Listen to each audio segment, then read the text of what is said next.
Matondo mingi bande kubalandi ya Canal Congo Télévision CCTV matondo mingi na bino banso bolanda kabiso pena FM lokole ya Congo TV to komena ntango to kutana kabiso na bino pona kosolola ko kabula makanesi lelo esengo ezali ya biso koyamba pona bino motinda mina yawe Zoro Babel Mulang ona kopesa mbote tata mbote ndeko mbote na ba tinda miya yawe nyoso ba oyo bazali na maboko na bango na elembu ya lettre M.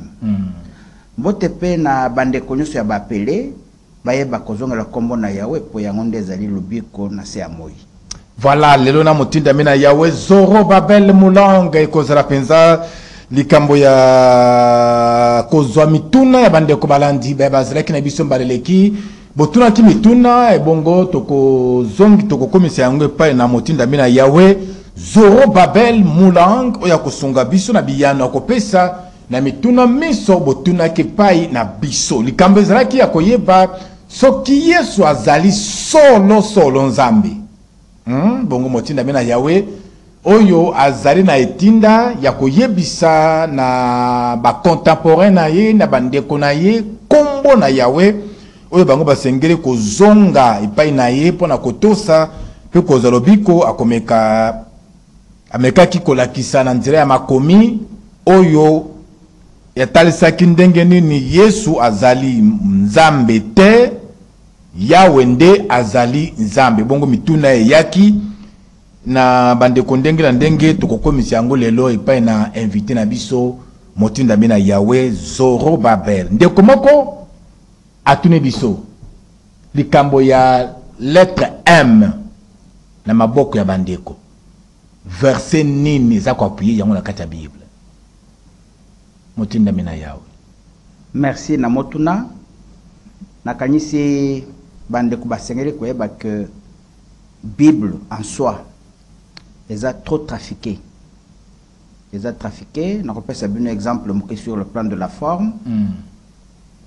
Mokolo bazoboma Yehoshua Mashia. To na monoko na biso lelo na ba Bible to na maboko Jésus. Mokolo wana ezalaki na ba Jésus mibale. Jésus à liboso ezalaki Jésus Barabbas. Jésus ya mibale Jésus Christ oya mibengaka motindami ba Jésus mibale na ba Jésus ya mibale botala likambo babomi soi-disant oya mibengaka motindami amibengaka ou bien azalaka motindami oyo nazotanga na makomi ya Bible. Mais Barabbas c'est nini? Barabbas c'est lakisi Bar et Abbas. Abba, ça veut dire père. Tata. Bar est là ici, fils du père. Mais, oyazo kolobake yende fils du père, babomi était. Batiki. Babomi, encore entre guillemets, soi-disant, oya lobaki azali motindami. Mais motindami ya nani? Parce que oya zalaki mwana ya tata babomi ete. Babomi o mosusu. Masolo na beteli bino sur le plan de la forme ya rédaction ya Bible. Bokokuta ke ba Bible nyonso batieli biso batomindo so kamati Matthieu 27 verset ezolo balikamboyo bokokuta yango te bokokuta yango na kati te mais soko kamati Bible baza kobenga Tob, la traduction écuménique de la Bible. Ozui yango tana Matthieu chapitre 27 okokute komami bongo mokolo wana ezalaki na ba Jésus mibale motuna moke bazali kobomba biso likambo wana pona nini na kati na makanisi nini oyo bakomi ya Bible balongoli Jésus moko batiki moko puisque c'est la vérité ba Jésus bazalaki mbala boloko babimisaki ba Jésus mibale nazongeli na mutuna na yo. Mutuna na yo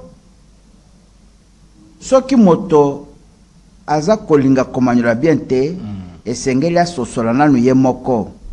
Est-ce que Nouveau Testament eza solo koloba bosolo? Ah, il va bosolo te motinda mina yawe. Na kati na yango confusion eleki. Rappelez nano balandi na biso motuna no eza nini? Motuna oyo liboso ndeko atuni alinga yeba soki elembo ya lettre M oyo lobaka pona ba pona mina yawe soki ezalaka eza appuyé na verset moko na kati ya Bible. Maintenant, na ça la manière dont les gens ont écrit la Bible. Eza yawe te, eza bato bakomi. Bato bakomi balobi boye. Ya liboso Jérémie, yawa ebisi na Jérémie. Naponaki yo utali bumwa mama na yo. Avant te mama no bota yo, ngana zela ebaki. Ozaki pembeni na ngana tindo na mokili. Babota yo. Esuki wana, ozali motinde minanga. L'air yeo château Christ aye. Alobi attention na mokili ezali na batolelenge mibale. Ezana ba élu, ezana ba appelé. Apesi sinite. Ngai l'air na ye. Yahweh akutani na ngai na bomoto. Aebisi ngai balobaki na kati na Biblia. Balobaki, moto alobaki. Beaucoup d'appelés, peu d'élus. Baponami bazali mingi ba bengami moke. Mais il y a pesa qui signe distinctivité. Donc, c'est vrai.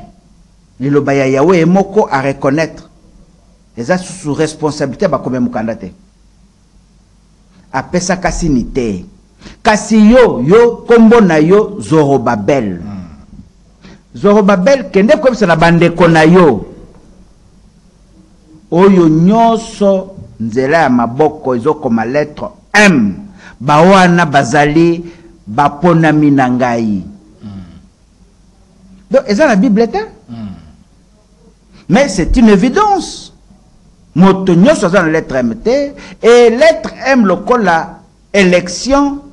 Soko botami nango to kuzongo na mokili te ata osali jeune ya 100 jours 100 nuits okozwa yango te. La lembo babota makana yango nde.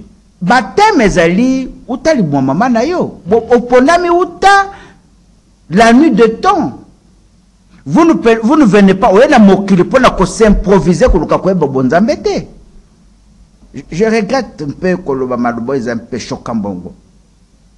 Mais mission to yeli mingi zalaki ba oyo bazali ba elite ba yeba kozongela kobanga kombo et ko protéger bango parce que la mort se distribue comme des cacahuètes. Quand vous êtes distrait, les lots liwa eleki baliwa inopiné. Non, pas c'est un exemple. Tozaki na leki na nga moko soki pe mwana epa na nga na ebite bazo benga ye oyembaka nzembo ya moto. Ale moloto mama ke na mama. Ale moloto l'air bayembi nzembo soki ya Yahweh. Mwana azali compositeur. Akufaka na moko na accident na kati ya 207 pa mutu kaka yenda akufaki banyati mutu ine epanzani na pine ya mutuka. Eleki musika to batie bango poison. Eleki musika te bango na bakei bango nyoso. Non seulement bakei bango nyoso na mwasi ayikolanda. C'est-à-dire que attention. Sokoza na bilembo na bisote banga makambo. Na ebisaka bino ata kongai soki ezalaki likambo ya ke nakutalaki na Yahweh te lelo nazana 65 ans d'âge te ba mekaka kokosa biloko wana te e kokoki koloba bapesi yo te soki bayebisaki yo te kosala yango te. Yesu akende à 33 ans. Ce n'était pas prévu. C'est que 33 ans, il a question n'est pas... Malédiction. C'est de la malédiction. Et batonyo so baza koyeba tina na liwa wana te. Ndo moni bazo kendaka lokola ye. Inopinément. Non. Nde loko nazaye koloba avant de répondre to mbale na message le kaki. Faites attention entre l'image de la personne de Jésus et les paroles, le contenu de cette image. Les paroles, oya teyaki, yokangu malamu. Ndimela yango. Chia elike na yo na oyo ya ateyaki wana. Tata obiso azali olikolo, moto nyonso akumiso be kombo na ye. Parce que le but que ça na kombo anani, ya tata, ya Yesu te. Donc, en français, je peux dire, il y a des concepts qui créent une confusion dans la tête des gens. La croyance et la foi. Il faut croire en Jésus. Évident. Donc, Matthieu 14, chapitre 1er, croyez en Dieu, croyez aussi en moi, c'est tout à fait vrai. Et la Christ Banzambe Bazambale, il y a deux paroles. Il a enseigné, mais il y a beaucoup de paroles qu'il n'a pas enseignées. Oui, comment maintenant, Katia, Mikanda, le Coran a dit commandement, c'est dans la loi. Mais, bon di melaye, bon di melapengaye. Par contre, dès que nous avons bien, foi. Na Marc chapitre 11, verset 22. À l'obi, ayez la foi en Yahweh, en Dieu. Et à Bakisi Nase, ils feront de grands miracles plus que moi. Azan Zambeta? Motoko sala miracle koleka Nzambeta?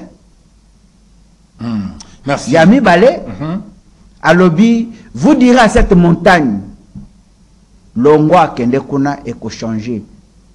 Montagne peut-être Yamangenge par exemple. Longwa kende na fleuve et Longwa côté fleuve.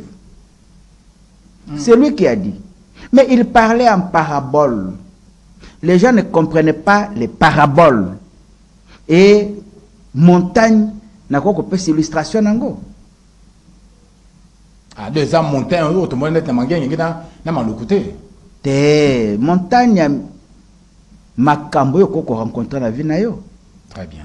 Tu peux t'imaginer jusqu'en 1990, j'ai comme niveau d'études 6e année primaire. Mais dans la paix cadre universitaire. Mais c'est une autre montagne. Tu n'as pas fait les CIO, tu n'as pas fait les humanités. Comment tu vas parvenir à devenir docteur en droit? C'est une autre montagne. Mais, Nandimi, Yesu alobaki to sambela to senge pa Yahweh, na sengi na Yahweh, ngai na kokoka lususu koza la sentinelle te. Parce que j'étais caporal. Loko la fin du monde ezate na eko senga yo, ngai pena vivre na motoki nanga. Merci, merci pour on a dit kambango ya fin du monde. Ah. Ozongi nango su que fin du monde des athées. Des athées. Mais de comment kalobi fin du monde des alito yebisa yo tanga en Ézéchiel chapitre 7. Te ndeko nazo remercier ye na koluka kopesa ba écriture. Ezali fin du monde, il y a fin de la terre ndenge balobité. Ezali fin il y a système satanique. C'est-à-dire mokili na biso l'air ya wa kelibiso akelaki biso nyoso malamu. Alingaki mabe na biso te. L'air aye koyebisa na banjelu na ye. Bo ngumba mela mwana ya moto nde sike bimiseki mobulu ba wenge panzani na kopanzana oyo babengaka Satan Samael na banjelu na ye bakiti awa pona ko contredire moto nde bakomi ko créer biloko nyonso baye kolata tina nzoto biso bato babotisi bana na biso ya basi. C'est une histoire que vous trouverez écrite dans la Bible. Nde yango Nzambe abomaka nanu mokili na mai. Baye kolakisa bato kindoki, balakisi bato ba magie, balakisi bato, balakisi biso ba makambo mingi ya mabe oyo ya walingi te. E bato mingi aussi pona lokoso ya mbongo. Basali ba pacte na bango. Bango baza ba immortel. Mais bato baza ba complice na bango. Ya bilima wana. Lelo mingi baza ba vampire. Il faut tout na bando batambla na butu ya basi bakoyebisa yo. Mingi bakenda ka Hollande na cimetière. Au moins mbali kitoko mutuka munene mais avec asituki ndako bakendeza nginde na cimetière. Akumo bimokona na tongo na cimetière. Donc bango wana la fin est imminente. La fin de la terre na bango est imminente. Ezali fin de la terre ya planète Terre te. Planète Terre ezali na existence il y a plus de 4,6 milliards d'années. Lisez bien. 4,6 milliards d'années. Et c'est la Bible? Date on nous ça 4,6 milliards. Là, c'est l'archéologie qui l'a prouvé. Et le Christ Jésus avait aussi, il avait dit, tango motinda mi ayawa koya, akoloba na bino makambo nyoso akozo na wo yangai, na wo eza pour na bo comprendre. La fin dont il est question, ce n'est pas la fin de la planète. Notre planète est inébranlable. Tozi Matthieu 24 et 14. Mais d'abord, on a Ézéchiel chapitre 7. Na lingi ndeko à comprendre boye. Soko kamati verset 26. Verset 24. Na kotinda ekolo oyo eleki mabe kati na bikolo mpe ete eya kobotola bandako na bango ya banani ya ba complice ya bato ba s'enrichir banzela mabe. 25. D'abord wana na kosilisa lolendo ya bato ya nguya pe na kosambwisa bisika na bango ya losambo, bisika na bango ya bule. Na kosambwisa ngo. Elelo apparemment za kosambwisa. 25. Tango makambo oyo ya somo ekoya bakoluka kimia kasi bakozwa yango te. Pasi likolo ya pasi nde ekokomela bango. Basango ya mabe na ya mabe nde kolandana. Bakoluka bimoniseli na pamba epai ya basakoli. Banganga nzambe bakokoka lisusu te kote ya malakisi ya mobeko mpe bakambi bakozanga toli ya kopesa. Mokonzi akozala na matanga, mokambi akolata pili mpe maboko ya bato ya mokili ekokoma kolenga na kofuta bango kolanda etamboli na bango mpe na kosambisa bango kolanda misala na bango. Na suki wana. C'est-à-dire Ézéchiel chapitre 7. C'est vrai, il y a fin. La fin de la terre. Ce n'est pas la fin de la terre au sens il y a mabele kobunga, non. Puisque le peuple akoya wana, auti na lo la terre. akutaka na mabele ezaka kandenge nazote ya bino biso to telemia wa to yekoyebisa bino attention soko boyi oko vivre te. Que sert-il à un homme de devenir tout puissant comme l'a été Tata Nabiso Bokassa, premier, l'empereur Bokassa, et de disparaître comme une vermine, le col à vers de terre. Bokassa c'est terminé. Asalaka makambo minene, balobaki azali kolia même bateau, azalaki empereur munene na Centrafrique. Mais c'est terminé. Même ndako moko ezate. Akomaka locataire awe pa na biso avant akufa. Akufilaka en exil. Moto azalaki empereur. Avant akufa, eza na soki Claude Leroy, soki na babengaka kombo, azalaka kolo Adidas. Ndesika za bomba mbongo, bayibaka mbongo nyos. Babengane pe na France. Dictateur. Donc, à quoi sert-il ce que nous nous embêter? Les locaux y sont côté bateau, mais moto ya riche, à quel côté biloko belé, bilangane bimisa bia, molimo nangas que pema malamu, pour na romana so pasta mokilité. Yo, est-ce que ebiso qui nkolope ma rozompe ma wana lelo, na pourquoi lelo? C'est ça que les gens ne comprennent pas. Moko zondi mama kambola Jésus-Christ. Moko zokwa ki sa. Mateya ya Jésus. Foto ndima yango. Atei. Mais bisika babalusika komi nzambe, boya po nzambe zaka moko. Bisika bakomo baluse nzambe na batomokili, banga liwa. To banga liwa, oui. Tozo mukanda o. Ndeko mo apesa ki 1 Jean 5 verset 20. 1 Jean 5 verset 20 ezali ce que je peux appeler la plus haute philosophie. Namo komina yango bazo comprendre été. Parce que 1 Jean, qui l'a écrit? Qui a écrit ça? Ça c'est un élément. Mais dans le Nouveau Testament, ce qu'ozui maloba wezo kokokana na makambo Jésus a lobi. Bazo bango point. Zoa 1 Jean, tokamata 1 Jean. 1 Jean, chapitre 5, verset 20. Il y a le bipenza awande si que cela s'appelle que Jésus-Christ est un véritable Dieu. Bon, moni nazozo nanu na 1 Jean, na chapitre 2. 1 Jean chapitre 2, oui.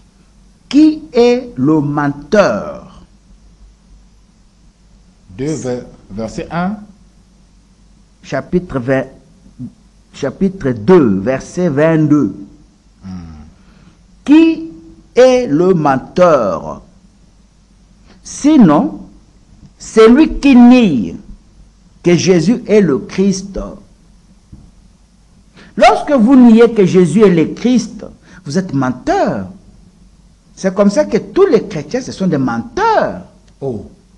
Oui, dès l'instant où vous n'acceptez pas que Jésus n'est pas le Christ, mais il est Dieu, créateur, le Père, vous êtes menteur. C'est ce que dit la Bible. Ce n'est pas moi, le Nouveau Testament. C'est clair. Ezali nini ezali motuna. Motuna oyo yoke yanonango. Celui-là est l'antéchrist. Oyazako wanga na solo ke Yesu azali motinda mite. Voilà encore une autre confusion. Les gens aujourd'hui veulent changer même le dictionnaire. Christ veut dire Messie. Christ veut dire ouin. Christ veut dire motindami, envoyé.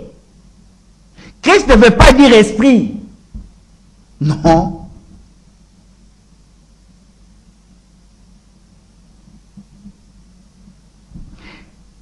Celui-là est l'antéchrist qui nie le Père et le Fils. Quiconque nie le Fils n'a pas non plus le Père. Celui qui confesse le Fils a aussi le Père.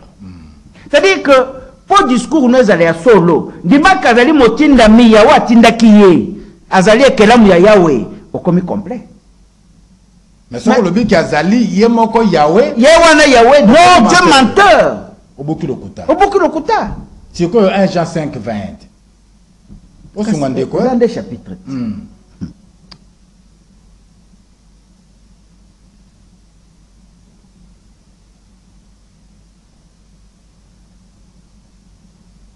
Toujours qu'il n'est qu'au 1 Jean 5. Mais nous savons que le Fils de Dieu est venu et qu'il nous a donné l'intelligence pour connaître le vrai Dieu. Et nous sommes en ce vrai Dieu, étant son Fils, Jésus-Christ. C'est compliqué ça. Ce n'est pas compliqué. Les raillés, bisognos totalelié. Petozolo banini.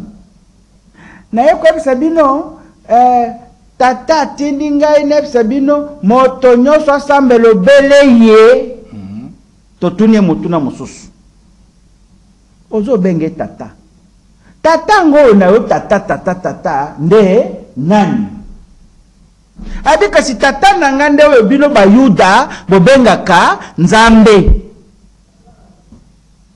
Mais le Dieu de la tribu de Juda, ce n'est pas Jésus.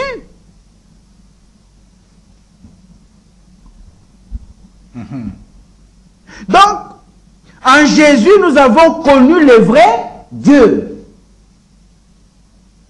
Et nous sommes dans le Dieu véritable. Ce n'est pas lui. C'est lui qui nous a montré. C'est lui qui est venu nous prêcher. C'est celui-là qui est le vrai Dieu, le véritable, la vie éternelle. Mais c'est clair. C'est clair. N'habitez, tous on a lingala. Rapidement, ah, ngongo kende mbango vraiment Bruno Nzinga. Totika? Oui, Zor, rapidement. 1 Jean.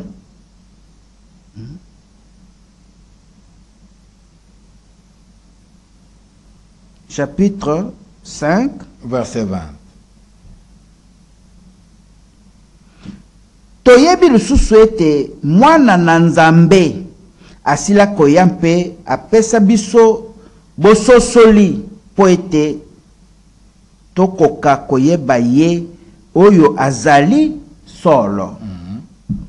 Pe tozali kati na ye oyo azali solo na nzela ya kozala kati na Yesu Kristo mwana na ye. Mwana azali ye moko nzambe ya solo pe bomoi ya seko. Version lingala nana français sama lingala le bien mwana azali moko nzambe ya solo pe bomoi ya seko, donc voilà. Traduction c'est là problème. Voilà. Mais les écrivains, l'air bazo koma net oyo na lingala ba traduire fidèlement français te. Et comme problème. Et comme problème. Ah, Zorobabel, makambango kitoko mengo ngeke très vite. Te ngai naza disposé bato bayeba que la Bible à un moment peut se contredire, mais moboko ya Bible ils se contredire. Ah, mais il y en a qui disent que la Bible ne se contredit pas. Hein? C'est ça que j'ai dit. C'est-à-dire que quand Jésus dit notre Père qui est aux cieux, que ton nom soit sanctifié, à la Bible, tu ne trouveras nulle part dans la Bible, est-ce qu'à la Bible, l'air à la Bible, Yahweh, tu ne trouveras nulle part dans le Nouveau Testament un autre qui vient dire non, on a l'évangile synoptique. Alors, bakapé, c'est-à-dire que maintenant que ce qu'on dit, l'interprétation a bakomi, mukomi na mukomi, alinga pesa oyaye tonique, koleka ya bamususu peut-être, des autres confusion. Mais boye inangeza koloba nini? Boye inangeza koloba que sikoyo eza eleko makambo nyoso elongwe na trinité ezonge pa ya nkolo moko. Très bien. C'est ce qu'avait déjà prédit notre frère Paul dans 1 Corinthiens chapitre 15 verset Merci beaucoup Motinda Mina Yahweh Zorobabel Moulang azaki invité na biso mokona lelo na kanisi boyoki mais tokobongisa susu numéro mosusu tokota penza na bozindo na makamba lingi koloba na tina ya bomwe na biso pe makomi masantu koyeba Yesu azali nani, Yahweh azali nani. Ezele penza na litumba monene botondi na yo Motinda Mina Yahweh ngane na tonjo botondi biso botondi na Bernard Nzinga botondi na bino bansa bozaki bakwa kolanda biso lelo ale botika malamu tokutani mbale ya sima bye bye Motinda Mina Yahweh